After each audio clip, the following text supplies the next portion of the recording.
सो बता दीजिए क्या होगा। पहला क्वेश्चन का आंसर हिंदी इंग्लिश दोनों में है, जैसा कि मैंने कहा। पहला क्वेश्चन, पार्सेक का मात्रक क्या है? समय का, दूरी का, आवृत्ति का, कोणीय त्वरण का। ठीक है, टाइम का, डिस्टेंस का, फ्रीक्वेंसी का या एंगुलर एक्सलेशन का। और ये चीजें इतना डिटेल में आपको बस यहाँ पीपीआई पर ही मिलेगी, पीपीआई ट्यूटोरियल पर। क्वालिटी सबसे ज़्यादा इम्पोर्टेंट है क्वांटिटी से। ठीक है, और ये चीज़ आपको हमेशा इसी चैनल पे मिलेगी, और आप कहीं भी चले जाओ, इतना क्वालिटी और क्वांटिटी दोनों को बैलेंस कोई नहीं कर सकता। ठीक है, सो बताइए अब आंसर क्या होगा। पार्सेक किसका यूनिट है? तो पार्सेक आपका डिस्टेंस का यूनिट है। ठीक है, हम लोग डिस्टेंस नापते हैं और सबसे बड़ा डिस्टेंस नापने का पार्सेक ही यूनिट होता है हमारा। ठीक है, पार्सेक मात्रक किसका है? तो दूरी नापने का। ठीक है, इसके बाद सबसे क्या होता है? Light years. लाइट ईयर्स में भी हम लोग दूरी नापते हैं। तो एक पार्सेक बराबर कितना होता है? एक पीसी बराबर आपका होता है 3.08 इंटू 10⁻16 मीटर। ठीक है, जिसको कि हम लोग 3.26 लाइट ईयर्स भी बोलते हैं। ठीक है, लाइट ईयर्स के ऊपर सवाल आ सकता है। ठीक है, तो लाइट ईयर्स याद रखना। ये हो गया पहला क्वेश्चन। दूसरा क्वेश्चन देखते हैं। A constant force of 5 Newton is applied on a block of mass 20 kg for a distance 2 meters. ठीक है, the kinetic energy acquired by a block is 20 joules, 15 joules, 10 joules या 5 जूल। यानी यहाँ पे my dear students आपसे पूछा जा रहा है कि 20 किलोग्राम द्रव्यमान का एक ब्लॉक है। ठीक है, उसके ऊपर 2 मीटर की दूरी तक 5 न्यूटन का बल लगाया जाता है। तो उस ब्लॉक की गतिज ऊर्जा यानी काइनेटिक एनर्जी उस ब्लॉक में कितना होगा? तो 20, 15, 10 या 5 जूल कितना होगा उसमें गतिज ऊर्जा। ठीक है, तो यहाँ पे सबसे पहले हमको फटाफट एक्सक्लेरेशन निकाल देना है। तो एक्सक्लेरेशन आपका क्या हो जाएगा? 5 डिवाइड बाई 20। ठीक है, 5 डिवाइड बाई 20 हो जाएगा। तो आपका कितना आ गया एक्सक्लेरेशन? 1/4 मीटर पर सेकेंड। दिया हुआ है आपका 5 और यहाँ पे 20 kg का। ठीक है, ठीक है, फोर्स इक्वल टू क्या होता है? Mass into acceleration. ठीक, तो 4 मीटर पर सेकेंड स्क्वायर आपका आ गया। और वेलोसिटी निकालना होगा हमको। तो वेलोसिटी क्या होता है? √2as। तो आपका कितना आ गया? 2 इंटू 2 डिवाइड बाई 4। इतना करने के बाद क्या आ गया आपका? 1 मीटर पर सेकेंड। ठीक है, 1 metre per second. So 1 metre per second आया। अब काइनेटिक एनर्जी का फॉर्मूला क्या होता है? Kinetic is equal to half m v square, half m v square. तो अब इसमें पुट कर दीजिए। एम कितना दे रखा है आपका? 20 केजीज इंटू 1 यानी आपका 10 जूल्स। तो 10 जूल्स आपका आंसर आ गया, सी ऑप्शन। 10 जूल्स आपका सही उत्तर हो गया। ठीक है, ये न्यूमेरिकल था आपका। वर्क पावर एनर्जी से न्यूमेरिकल्स आ सकता है आपको। ठीक है, नेक्स्ट क्वेश्चन पे चलिए चलते हैं। क्वेश्चन नंबर 3 आपसे क्या पूछ रहे हैं यहाँ पे? When mass of a body is double the kinetic energy of the body will. यानी आपका यदि वस्तु का द्रव्यमान दुगना कर दिया जाता है तो वस्तु की गतिज ऊर्जा होगी। ठीक है, half, double, 1/4, non of this. यानी आधी होगी, दुगनी होगी, 1/4 होगी या इनमें से कोई नहीं। तो आपको बताना है when a mass of a body is double, double कर दिया जाए तो क्या होगा। तो देखिए काइनेटिक एनर्जी हम लोग को पता है। काइनेटिक एनर्जी क्या होता है? अभी हम लोग किया half M V square, half M V square. ठीक है, और एम क्या दे रखा है आपका? एम डैश, ये डबल हो जाएगा। ठीक, और आपका काइनेटिक एनर्जी क्या होगा डबल करने पे? तो बस पुट कर दीजिए इस फॉर्मूला में 2m को। तो कितना आया आपका? हाफ इंटू 2m और वी स्क्वायर। ठीक है, तो आपका क्या आ गया? M V square. ठीक है, एम वी स्क्वायर आया आपका, जो कि आपका बराबर हो गया काइनेटिक एनर्जी के डबल। ठीक है, यानी ट्वाइस हो गया। तो आपका सही उत्तर क्या आ जाएगा? डबल। ठीक है, तो डबल हो गया आपका, यानी आपका दुगना हो जाएगा। काइनेटिक एनर्जी क्या हो जाएगा? दुगना हो जाएगा। ठीक है, ठीक, क्योंकि आपका हाफ था ना, हाफ एम बी स्क्वायर। अब आपका क्या हो गया? एम वी स्क्वायर, तो डबल हो गया ना। आइए क्वेश्चन नंबर 4 पे चलते हैं। ठीक है, क्वेश्चन नंबर 4 क्या बोल रहा है? A resistance allow a current of 0.02 ampere to flow through it when there is a potential difference of 10 volt between its and the resistance of a resistor is। ठीक है, यदि आपको एक प्रतिरोध पर 10 वोल्ट का विभव अंतर लगाने पर 0.02 एम्पियर की धारा प्रभावित होती है, तो प्रतिरोधक का प्रतिभाव कितना होगा? 100 ओम, 300 ओम, 200 ओम या 500 ओम? जल्दी बताइए आंसर कितना होगा फास्ट। तो हमको यहाँ पे करंट क्या दे रखा है? 0.02 ओम। ठीक है, पोटेंशियल डिफरेंस आपका कितना है? 10 वोल्ट। ठीक है, तो हमको V equal to I R होता है, फॉर्मूला पढ़े हैं हम लोग। ठीक है, तो आपको रेजिस्टेंस पूछा है तो R equal to V by I. ठीक है, तो आपका 10 अपॉन में 0 पॉइंट आपका 202, तो इसको कैलकुलेट करने पे कितना आ जाएगा? 500 ओम, क्योंकि ये ऊपर जाएगा तो इंटू 100 हो जाएगा। ठीक है, ये डिवाइड बाई 2 तो 500 हो गया, क्योंकि 1000 हो जाएगा ना, 1000 डिवाइड बाई 2 तो आपको कितना हो गया? 500। तो 500 आपका रजिस्टर हो जाएगा। तो V equal to I R याद रखिएगा, ये बहुत अच्छा फार्मूला है, इंपॉर्टेंट फार्मूला है। ठीक है, ये था आपका क्वेश्चन नंबर 4। आइए अब क्वेश्चन नंबर 5 में चलते हैं। 5 आपसे पूछ रहा है why the dam of water is thick at the bottom. ठीक है, यानी किस कारण बांध के नीचे का पानी चौड़ा बनाया जाता है? जो आपका डैम होता है ना, रिजर्वायर के नीचे का पार्ट थिक क्यों बनाया जाता है? ठीक है, रिजर्वायर का नीचे का पार्ट थिक क्यों बनाया जाता है? क्योंकि क्वांटिटी ऑफ वाटर इंक्रीज हो जाता है डेप्थ में, डेंसिटी ऑफ वाटर इंक्रीज हो जाता है डेप्थ में, pressure of water increases with depth, temperature of water increases with depth. बहुत ही अच्छा क्वेश्चन है। ठीक है, बहुत ही अच्छा क्वेश्चन है, यानी गहराई के साथ जल की मात्रा बढ़ती है, गहराई के साथ जल का घनत्व बढ़ता है, गहराई के साथ जल का दाब बढ़ता है, या डी गहराई के साथ जल का ताप बढ़ता है? तो आपको बताना है इसमें से क्या होगा सही उत्तर। ठीक है, तो जल्दी बताइए कमेंट करके लाइव चैट में क्या होगा आपका सही उत्तर, जल्दी बताइए। तो इसका सीधा सीधा सरल आंसर है ऑप्शन नंबर सी, गहराई के साथ जल का दाब बढ़ता है, प्रेशर आपका of water increase with depth. इसलिए हम लोग कहते हैं ना, जो स्कूबा डाइवर्स होते हैं, जो समुद्र में जाते हैं, उनका भी एक लिमिट होता है, उस लिमिट से ज्यादा नीचे नहीं जा सकते हैं वो लोग। ठीक है, और सबमरीन्स जो भी यूज करते हैं हम लोग, सबमरीन्स, उसमें भी बहुत लिमिट रहता है, पूरा नीचे नहीं जा सकता। ये तो इतना प्रेशर होता है, सोचिए सबमरीन आपका बना हुआ होता है पूरा लोहा का, फिर भी उसको पानी समुद्र दाब सकता है, जैसे एक बोतल को हम लोग हाथ से दाब सकते हैं अगर ज्यादा नीचे चला जाए डेप्थ में। तो विथ विथ गोइंग डाउन आपका प्रेशर बढ़ता है। ठीक है, और ये किस फॉर्मूला या आपका नियम पे आधारित है? कमेंट कीजिएगा, जिसका सही कमेंट आएगा हम उसको पिन करेंगे और वेरी गुड देंगे। ठीक है, कमेंट में, ठीक है, पिन कर देंगे उनका कमेंट, सबसे ऊपर दिखेगा उनका कमेंट, और उनको वेरी गुड देंगे। ठीक है, तो ये आपका 5 क्वेश्चन हो गया। चलिए नेक्स्ट क्वेश्चन पे चलते हैं। क्वेश्चन नंबर 6 आपसे क्या पूछा है देख लेते हैं। The transformer is device on the principle of, यानी आपका ट्रांसफॉर्मर है जो निम्नलिखित में से कौन सा सिद्धांत पर ट्रांसफॉर्मर कार्य करता है? तो ट्रांसफॉर्मर, बहुत अच्छा क्वेश्चन, ट्रांसफॉर्मर के ऊपर किस सिद्धांत पर आपका ट्रांसफॉर्मर काम करता है? तो self induction, mutual induction, AD current, none of this, यानी प्रेरण, अनियोनन प्रेरण, भैवर धारा, या इनमें से कोई नहीं? तो आपको बताना है self induction, mutual induction, C eddy current, none of this. तो जल्दी बताइए किस पे काम करता है? जी हाँ, करेक्ट आंसर है, ट्रांसफार्मर आपका म्यूचुअल इंडक्शन पे काम करता है। ठीक है, और ट्रांसफार्मर का फॉर्मूला याद कर लीजिएगा, हम नहीं बताएंगे, ये होमवर्क है, इसी बहाने आप पलटोगे तो ट्रांसफार्मर वाला चैप्टर।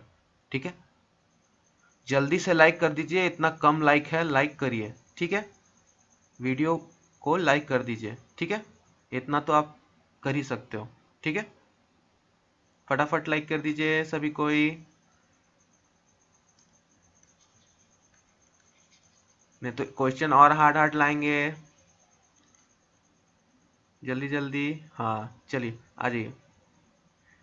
सो आपका क्वेश्चन नंबर 7 क्या पूछ रहा है?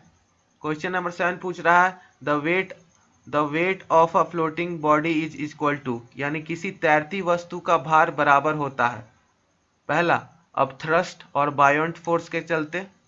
दूसरा, mass of the liquid in pot, mass of the body, D non of this, यानी आपका उत्प्लक बल के कारण, पात्र में भरे द्रव्य के द्रव्यमान के कारण, वस्तु के द्रव्यमान के कारण, इनमें से कोई नहीं। So you have to tell here that because of the which reason the weight of the floating body is equal to, ठीक है, किसके कारण आपका फ्लोटिंग बॉडी आपका तैरता है, तो वो वेट आपका कहाँ से आता है, तो आपका वो अपथ्रस्ट में। सो जैसा कि बता रहा था मैं कि आपका जो फ्लोटिंग होता है, wait of the floating body, वो आपका अपथ्रस्ट का होता है। जैसे कोई भी आप चीज पानी में डाले हो तो वह तैर रही है, नीचे नहीं जा रही है, तो फोर्स नीचे से उतना ही लग रहा है जितना वेट है इसका, तभी वो नीचे नहीं जा पा रही है, तो बायोंट फोर्स उसको बोलते हैं, ठीक है, ए ऑप्शन, ठीक है, अपथ्रस्ट और बायोंट फोर्स, ठीक। क्वेश्चन नंबर 8 पे आ जाते हैं। In which colour of light has the minimum scattering. बहुत अच्छा क्वेश्चन, इस पे डायरेक्टली विबजियोर के ऊपर क्वेश्चंस आपका आता है, ठीक है। सो आपका स्कैटरिंग सबसे क्या होता है, तो स्कैटरिंग किस चीज का होता है, ठीक है, लीस्ट पूछ रहा है, तो लीस्ट में आपका रेड कलर का होगा, ठीक है। सबसे ज्यादा स्कैटर कौन करता है, तो वायलेट। क्यों करता है, क्योंकि इसका तरंग दैर्घ्य यानी लैम्डा कम होता है और रेड का ज्यादा होता है, इसलिए तो रेड पेन लिख रहा हूं तो आपको ज्यादा अच्छा से दिख रहा है। यही वायलेट लूंगा तो आप लोग मैसेज करोगे sir red red pen use कीजिए, रेड पेन यूज कीजिए। क्यों, क्योंकि आपको रेड पेन ज्यादा अच्छा से दिखता है, इसका लैम्डा ज्यादा रहता है। वही मैं वायलेट अभी यूज करूंगा तो परेशान हो जाओगे, बोलोगे नहीं सर इसको मत हटाइए पेन को, तो वायलेट यूज कर रहा हूँ ना, देखिए वायलेट यूज करता हूँ, देखिए वायलेट यूज कर रहा हूँ, तो आप तुरंत बोलोगे नहीं सर रेड कीजिए, रेड में ज्यादा अच्छा लग रहा है, ठीक है, थोड़ा देर वायलेट यूज करते हैं, ठीक है। ओके चलिए, सो 8वां का क्या हो गया आपका आंसर, लाल, ठीक है। प्रकाश की किस तरंग में न्यूनतम प्रकीकरण होता है, तो आपका लाल का, ठीक है, मिनिमम स्कैटरिंग। तो ये था आपका क्वेश्चन नंबर 8। आइए क्वेश्चन नंबर 9 पे आते हैं। क्वेश्चन नंबर 9 आपसे पूछ रहा है a total charge of 90 coulombs flows in a conductor during a time of 5 minutes. The strength of a current in the conductor will be, ठीक है। सो आपको यहाँ पर एक चालक में 5 मिनट में 19 कूलम आवेश प्रभावित होता है, तो चालक में धारा का परिमाण क्या होगा, तो आपको बताना है, ठीक है, क्या होगा इसका सही उत्तर। तो आपको क्यू कितना दे रखा है, गिवन डेटा हमेशा न्यूमेरिकल्स में लिख लीजिए, पहले क्या दे रखा है उसके बाद खोजिए कि न्यूमेरिकल कौन सा है। तो 19 कूलम आपको दे रखा है, ठीक है, 19 कूलम, ठीक। उसके बाद टाइम कितना दे रखा है 5 मिनट्स, तो इसको सेकंड में चेंज करिए, 5 इंटू 60 यानी 300 seconds, right, am I correct, yes. So after that what we have to do is that we know the formula of current, that is charge upon time। तो current निकल गया, current क्या हो जाएगा आपका 90 upon 300, that will give you the answer 0.3 ampere. So आपका ये सही उत्तर क्या हो गया 0.3 एम्पियर, ठीक है। तो चालक का क्या हो जाएगा आपका 0.3 एम्पियर आएगा, क्योंकि हमको पता है I equal to Q by T होता है, चार्ज अपॉन टाइम, करंट जो फ्लो करता है, ठीक है। तो ये फॉर्मूला पे आपका ये बनेगा, ठीक है। नेक्स्ट क्वेश्चन चलते हैं, question number 10। A gas is found to have the formula COX, it's vapour density is, बहुत अच्छा numerical, is 70, the value of x will be, यानी एक गैस का सूत्र COX है, COX है, इसका वाष्प घनत्व 70 है, तो x का मान बताओ कितना होगा, 7 4 5 6 क्या होगा, जल्दी बता दीजिए। वेपर डेंसिटी पहले दे रखा है आपको, तो वेपर डेंसिटी कितना दे रखा है आपको, वेपर डेंसिटी VD आपको 70 दे रखा है, ठीक है। अब हमको इसका मॉलिक्यूलर मास निकालना है, ठीक है। तो मॉलिक्यूलर मास यानी mm, शॉर्ट में लिख रहा हूं, mm क्या हो जाएगा 2 इंटू 70 दैट इज 140। फॉर्मूला क्या है आपका COX दे रखा है, COX, ठीक है। तो देयरफॉर इसका मॉलिक्यूलर मास कितना हो जाएगा 12 अपॉन में आपका 16, that is equal to x बराबर 140। अब इसको इक्वेट कर दीजिए, यहाँ इक्वेट कर रहा हूँ, तो इक्वेट करने पे क्या आ जाएगा आपका x इंटू 28 इक्वल टू 140। तो कितना आ गया आपका x 140 बाई 28, तो कितना काटने पे आ रहा है x आपका आ रहा 5, तो 5 हो जाएगा, इसका वैल्यू क्या हो जाएगा 5, ठीक है। तो 5 will be the correct answer of this question, ठीक है। तो ये था आपका 10वां का न्यूमेरिकल वेपर डेंसिटी के ऊपर। चलिए नेक्स्ट क्वेश्चन पे चलते हैं। Question number 11, very very good questions isotopes के ऊपर, यानी chapter number 2 class 11th isotopes, पहला ही दूसरा पेज में आपका। सो आपको यहाँ पे 3 आइसोटोप्स कार्बन के दे रखा है, 2 आइसोटोप्स कार्बन का दे रखा है, ठीक है। सो मैंने तो देखते ही आंसर बता दिया वैसे, लेकिन क्या है, isotopes, isobars, isotopes, isobar respectively, और डी आइसोबार्स एंड आइसोटोप्स। तो ये दोनों को आपको एंड दे रखा है, यानी ये एक ग्रुप, ये ग्रुप ए। तो आपको समस्थानिक, संभारिक, क्रमशः आपका समस्थानिक तथा संभारिक, क्रमशः आपका समस्थानिक तथा समस्थानिक क्या है आपका। तो ये आपका देख रहे हो कि नीचे जेड सबका इक्वल है, जेड आपका 6 है, ठीक है, ठीक है। और इसका आपका 12 13 14 है। तो सेम आपका मैंने बता रखा है, सेम आपका रहेगा जेड, डिफरेंट रहेगा ए, तब इसको हम लोग क्या बोलते हैं, आइसोटोप्स। तो ये क्या हो गया आपका, आइसोटोप्स। अब यहाँ देखो, यहाँ पर भी देखोगे तो दोनों 17 17 है, ऊपर 35 37 है। तो ये भी आपका सेम जेड और डिफरेंट ए है, तो ये भी हो गया आइसोटोप्स, ठीक है। तो ये आपका आइसोटोप्स हो गया ए, ठीक है। ये क्या हो गया, समस्थानिक। अब आइसो बार्स किसे कहते हैं, जस्ट अपोजिट इसका कर दो, सेम ए डिफरेंट जेड, तब उसको हम लोग आइसो बार्स बोलते हैं, ठीक है। तो यहाँ पे आइसो बार्स नहीं है। नेक्स्ट क्वेश्चन पे चलते हैं। नेक्स्ट क्वेश्चन आपसे क्या पूछ रहा है, क्वेश्चन नंबर 12 पीएच के ऊपर। पीएच के ऊपर एक सवाल इस साल आने का चांसेस बहुत है, याद रखना, न्यूमेरिकल्स के फॉर्म में, न्यूमेरिकल्स के फॉर्म में पीएच पे आना सवाल केमिस्ट्री से, यानी इक्विलिब्रियम चैप्टर से, चैप्टर नंबर 7 क्लास 11th का तय है। तो pH value of pure water is, तो आपको बताना है कि pH value of pure water क्या होता है, शुद्ध जल का पीएच मान कितना होता है, 0 1 7 14, बताइए कितना होता है। सो प्योर वाटर का आपका पीएच यानी न्यूट्रल सॉल्यूशन जिसको बोलेंगे वो होता है 7, ठीक है, 7। एसिडिक का कितना रहेगा आपका 7 से कम, बेसिक का कितना रहेगा, क्षारीय का आपका 7 से ज्यादा, अम्लीय का 7 से कम, ठीक है। तो ये था आपका क्वेश्चन नंबर 12 का। चलिए क्वेश्चन नंबर 13 अब देख लेते हैं। मेरा क्वेश्चंस पढ़ने से पहले आंसर दे दीजिएगा बालकों, और तैयारी करते रहिए, रिवीजन प्रीवियस ईयर कर लीजिए, और जो पहली बार वीडियो देख रहे हो जाके प्रीवियस ईयर अभी भी कर लो, जो जेन्युइन प्रश्न ना वो मैंने पूरा करा रखा है पीसीबी का, पैरामेडिकल डेंटल का प्लेलिस्ट में जाइएगा, मैट्रिक और डेंटल और पीएम करके मैंने बना रखा है सब्जेक्टिव वाइज प्लेलिस्ट में, जाके अभी भी कर लीजिए, अच्छे से 20 दिन में हो जाएगा, ठीक है।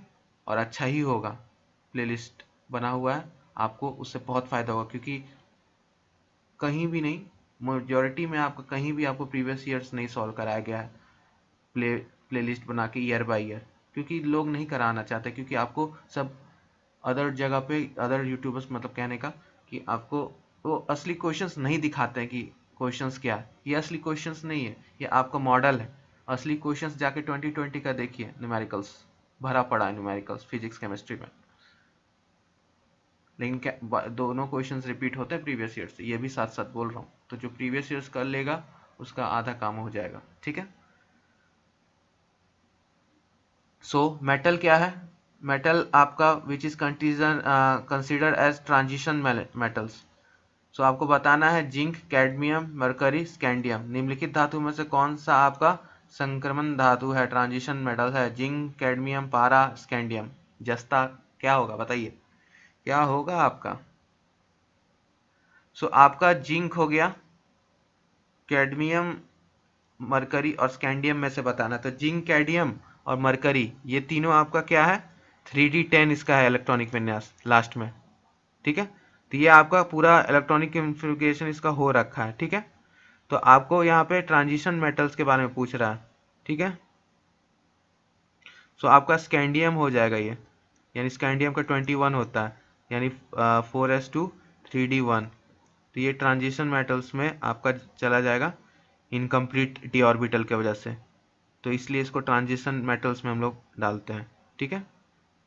जिंक को भी हम लोग लेते हैं, लेकिन इसका कंप्लीट है इसलिए इसको हम लोग नहीं बोलते ट्रांजिशन, ठीक है। आइए क्वेश्चन नंबर 14 में देखते हैं। क्वेश्चन नंबर 14 आपसे क्या बोल रहा है? Which of the following element is present in excess amount in the human bones and teeth?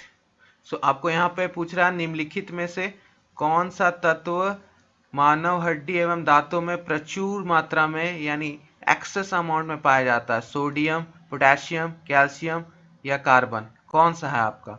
जल्दी बता दीजिए। तो आपका करेक्ट उत्तर हो जाएगा कैल्शियम। हमारी बोलते हैं ना दूध पिया करो, कैल्शियम सैंडोज खाओ, वुमेन हॉर्लिक्स पियो जिसे कैल्शियम मिले। तो कैल्शियम से हमारा बोन बनता है, क्योंकि कैल्शियम और फास्फोरस का हमारा बोन्स में सबसे ज़्यादा डिपोजिशन होता है, ठीक है। और समय के साथ क्या होता है, विथ हमारा एज ये लचीला होते जाता है, इलास्टिसिटी बढ़ते जाता है आपका बोन्स का। इस चलते कहते हैं ना बुढ़ारी में पैर संभाल के चलना चाहिए, नहीं तो गिर जाओगे तो प्लास्टरों काम ना दे, भोजपुरी में कहा जाता है। तो इसलिए समय के साथ हमारा ये जो कैल्शियम और फास्फोरस का है ना डिपोजिशन वो कम होते जाता है, जिससे चलते इलास्टिसिटी आ जाती है बोन में, ठीक है, लचीला हो जाता है बोन। इस वजह से हमें कैल्शियम इंटेक करते रहना चाहिए, दूध पीते रहना चाहिए। तो जो गर्ल्स दूध नहीं पीती हैं अभी भी पीजिए, नहीं तो आगे चल के दिक्कत होगी, ठीक है। तो दूध पीने टाइम नखरा नहीं होना चाहिए, आराम से दूध पी लेना चाहिए, ठीक है, चाहे काऊ का हो चाहे बफेलो का हो, नाक बंद करके गट गट गट पी जाना है। आइए नेक्स्ट क्वेश्चन पे चलते हैं। 15 the gas used for artificial ripening of green fruits. ये बायोलॉजी का आपका प्रश्न है, प्लांट फिजियोलॉजी से, और एक क्वेश्चन आप यहाँ से एक्सपेक्ट कर सकते हो आपका प्लांट फिजियोलॉजी से हार्मोन्स के ऊपर ज़रूर पूछेगा। सो आपको बताना है कि हरे फलों को कृत्रिम रूप से पकाने के लिए प्रयुक्त गैस कौन सी है। तो यहाँ पे आपको गैस दे रखा है हिंदी में, और एक चीज़ मैं बता देता हूँ, ये आपको कोई नहीं समझाएगा, ठीक है। एग्जामिनेशंस में आप लोग जब बैठो, ठीक है, पेपर आपको मिले, आप भले ही हिंदी मीडियम के स्टूडेंट हो, आप भले ही इंग्लिश मीडियम के स्टूडेंट हो, लेकिन क्वेश्चंस को ज़रूर देखना हिंदी और इंग्लिश दोनों में। ऐसा क्यों कह रहा हूँ, आपके सामने 15 नंबर क्वेश्चंस है, ठीक है। सो कभी कभी क्या होता है ना, जो ट्रांसलेशन होता है क्वेश्चंस का वो इस प्रकार से होता है ना कि आपको क्लू दे दे वो, ठीक है, हिंट दे दे। और ऐसा आपको बहुत सारे क्वेश्चंस में मिलेगा। जिस क्वेश्चंस में आपको दिक्कत हो उसका इंग्लिश वर्जन भी पढ़ना और हिंदी वर्जन भी पढ़ना। जैसे यहीं पे देखो, the gas used for artificial ripening of green fruit is, ठीक है। अब यहाँ पे हरे फलों में कृत्रिम रूप से आपको पकाने के लिए कौन सा प्रयुक्त गैस होता है, ठीक है। तो आप यहाँ दोनों पढ़े, ठीक है। अब यहाँ दोनों में गैस का बात हो रहा है, आर्टिफिशियली राइपनिंग, अब कृत्रिम रूप से पकाना है हमको। तो ये हम लोग डेली लाइफ में आपका करते हैं। डेली लाइफ में हम लोग जैसे मैंगो का भी सीजन गया, आम का सीजन गया, तो हम लोग कच्चा आम तोड़ के पकाते हैं ना, उसको कार्बाइड बोलते हैं, जिसको कार्बाइड से पकाते हैं, ठीक है। तो आपको वैसे ही यहाँ पे पूछ रहा है किस गैस से पकाते हैं, एसिटिलीन, इथाइलीन, इथेन, आपका कार्बन डाइऑक्साइड, तो किससे पकाते हैं, जल्दी बताइए। तो आपका हमेशा याद रखना, जब भी पकाने का काम होगा ना राइपनिंग का, तो आपका इथाइलीन, इथाइलीन का क्या फॉर्मूला होता है जल्दी बताइए, C2H4, ठीक है, ये होता है आर्टिफिशियली। तो आपका बी सही उत्तर हो गया, ठीक है। तो क्वेश्चंस हमेशा इंग्लिश हिंदी में पढ़ना, आपको जरूर कुछ ना कुछ ऐसा हिंट मिलेगा जो आपका हिंदी में होगा इंग्लिश में नहीं, हिंदी में होगा आपका इंग्लिश में नहीं, और इंग्लिश में होगा हिंदी में नहीं। तो इससे आपको बेनिफिट होगा, खासकर न्यूमेरिकल्स में या वन लाइनर क्वेश्चंस में, ठीक है। क्वेश्चन नंबर 16 पे चलते हैं। क्वेश्चन नंबर 16 आपसे क्या पूछ रहा है, cosmetic powder are prepared from, यानी आपको बताना है कॉस्मेटिक पाउडर आपका एस्बेस्टोस, टैल्क, जिप्सम, आपका सरपेंटाइन। सरपेंटाइन किससे होता है, asbestos, talc, gypsum, serpentine. Cosmetic powder किससे बनाया जाता है, जल्दी बता दीजिए। तो कॉस्मेटिक पाउडर हम लोग बोलते हैं टैल्क, टैल्क ये हम लोग यूज भी करते हैं, टैल्कम पाउडर बोलते हैं ना, क्यों टैल्कम पाउडर अपना मुंह पे हमेशा घसती रहती हो, ये सब, तो वैसे ही पे टैल्कम पाउडर हो गया आपका, ठीक है, टैल्क। सो ये आपका 17वां नंबर क्वेश्चन पे आ जाइए कि in the given reactions 2Na plus S जो आपको देगा Na2S, ठीक है। इसका नेमिंग आपको कमेंट करना है, Na2S को हम लोग क्या बोलेंगे, केमिकल नेम इसका कमेंट कीजिएगा, जिसका सही होगा उसको वेरी गुड। सो दिए गए अभिक्रिया में आपका 2Na प्लस S जोड़ के आपका Na2S सल्फर होता है। तो आपको बताना ये ऑक्सीडाइज हुआ रिएक्शन में, रिड्यूस हुआ, यानी सल्फर के बारे में बताना, ये जो आपका सल्फर है S वो क्या हुआ, ऑक्सीडाइज हुआ यानी ऑक्सीजीकृत हुआ, आपका रिड्यूस हुआ, अपचयित हो गया, या सी आपका ऑक्सीडाइजिंग एजेंट होगा, अपचयक, या आपका नॉन ऑफ दिस। सो ये आपका फंडा किस चीज पे बेस्ड है, ऑक्सीजीकरण अवस्था, क्या, ऑक्सीजीकरण स्टेट। तो सबसे पहले रिएक्शंस लिखो, रिएक्शंस क्या देख रहा है, 2Na प्लस S आपका 0, that is Na divide by 2 S minus, ये प्लस हो गया, ये माइनस हो गया, ठीक है। तो आपका यहाँ पे 0 है और यहाँ पे माइनस है, ठीक है। तो S आपका क्या हो गया, माइनस हुआ। तो ये आपका क्या हो गया, गेन हो गया, क्या हो गया, गेन हो गया। किस चीज का गेन हुआ, तो इलेक्ट्रॉन का, इलेक्ट्रॉन का गेन हुआ। तो क्या होता है उसको, रिडक्शन। ऑक्सीडेशन में क्या होता है आपका, दिया जाता है। तो आपका क्या हो गया यहाँ पे उत्तर, उत्तर हो गया रिड्यूस, अपचयित, ठीक है। तो चलिए अब नेक्स्ट क्वेश्चन पे चलते हैं माय डियर स्टूडेंट्स।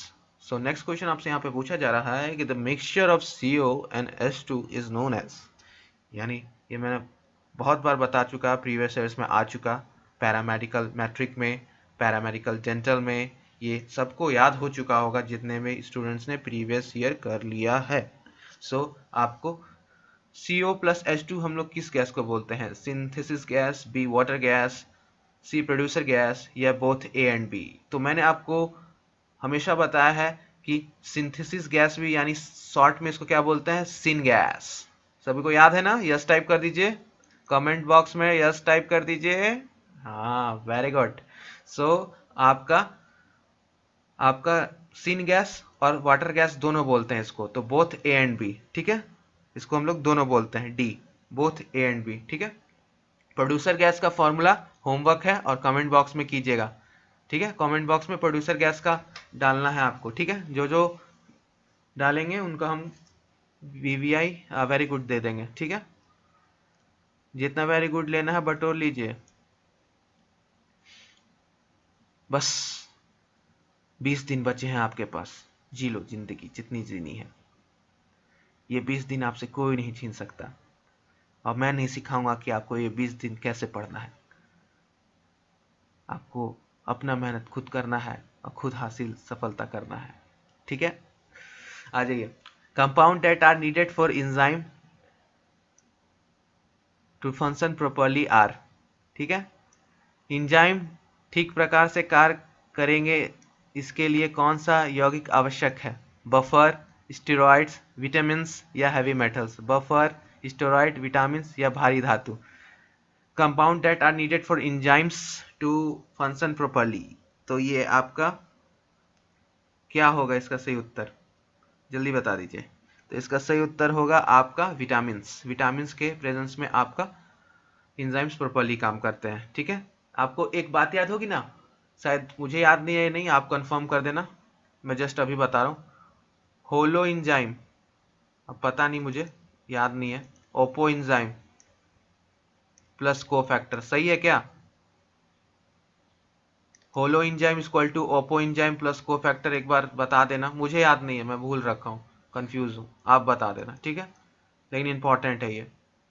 अब apoenzyme equal to holoenzyme plus cofactor है कि holoenzyme equal to apoenzyme plus cofactor है, थोड़ा बुक पलटो, ठीक है। मुझे याद नहीं है, अब गलत है सही है मुझे नहीं पता, कमेंट कीजिएगा सही है नहीं, गलत होगा तो लिख के सही कमेंट कर दीजिएगा, मैं उसको पिन कर दूंगा, ठीक है।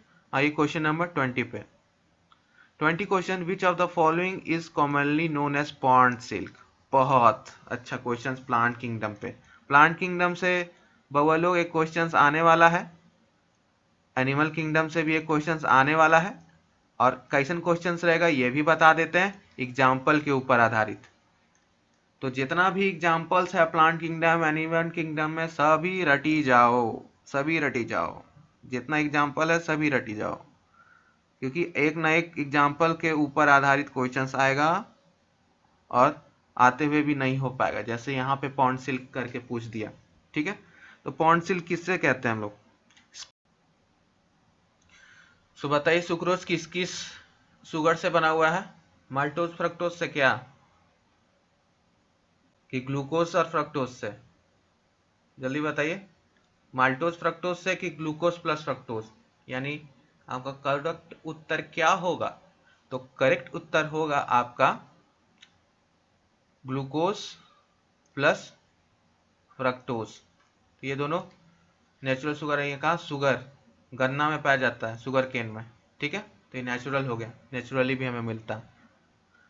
और सारा बायोमोलिक्यूल्स कर लीजिएगा अच्छे से। और पॉलीमर्स, जितना भी पॉलीमर्स का नेम होगा ना, फॉर एग्जांपल डेक्रोन, टेफ्लॉन, आपका पॉलीस्टाइरीन, आइसोप्रिलीन, वल्कनाइज्ड रबर, ये सारा इंपॉर्टेंट है आपके लिए। पॉलीएमाइड, ये सारा आपको इंपॉर्टेंट है, ठीक है। Copolymer, heteropolymers, synthetic polymers, semi synthetic polymer, thermostatic plastic, thermoplastic, PVC, सारा आपको करना है, ठीक है, सबका नेम।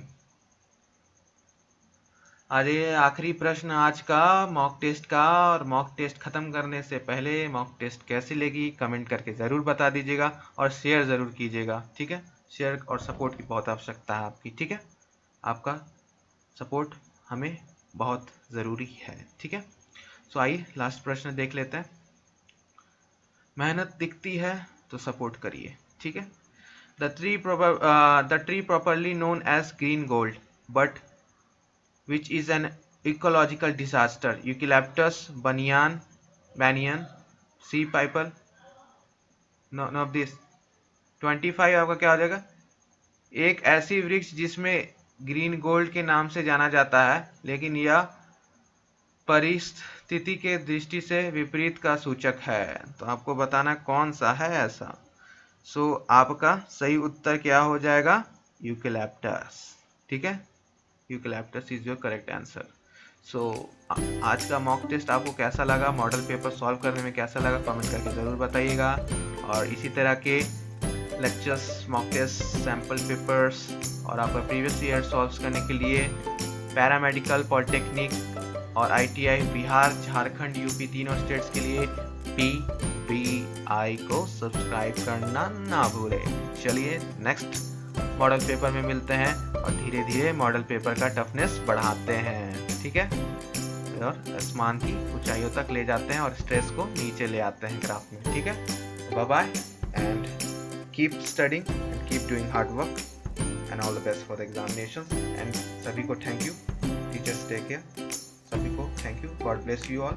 मेहनत कीजिए, सफलता प्राप्त कीजिए और इस चैनल का प्यार भूल नहीं जाना रे। प्रीवियस ईयर सारा कराया है अच्छे से डिटेल में, अच्छे से करके सारा प्रीवियस ईयर एग्जाम में जाना रे, वरना फिर ना कहना मुझे मार्क्स अच्छा आया नहीं, साइंस में आपने पढ़ाया नहीं, ठीक है। चलिए bye bye and keep studying.